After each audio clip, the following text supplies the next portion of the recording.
justice. This video is for anybody trying to pervert justice and say this isn't exactly what it looks like, that it's some case of self-defense. I'm going to break down the film footage on both angles. We're going to slow it down. We're going to look at the feet because they do not lie. This ICE officer was on the left side of that vehicle throughout the entire episode.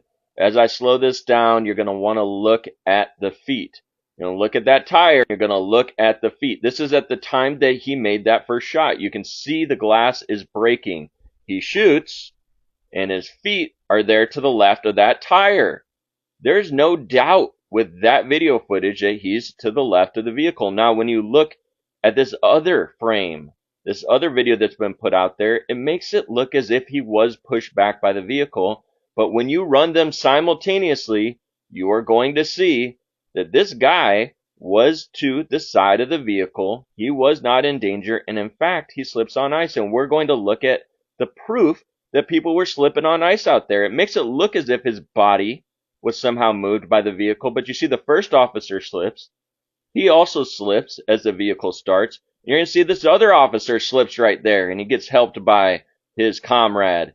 This is not the case that people are trying to make it out to be, where they say that this is some self-defense. And you look at this officer as he's walking there to the vehicle to check her out, and as he's walking back, I've heard people say he was limping. No, he wasn't. He walked back just fine. Context is key. People have said, well, she was blocking vehicles. No, she wasn't. She was trying to turn around. She told that other car to go. She told the ICE vehicle to also go so she could turn around. It was they who stopped her. They who approached her. They who surrounded her.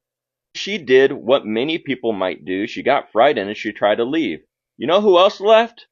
You know what's consciousness of guilt? You know who left the crime scene? The guy who pulled the trigger.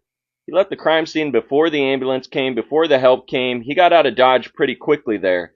And that's not good evidence for somebody who wants to claim self-defense either.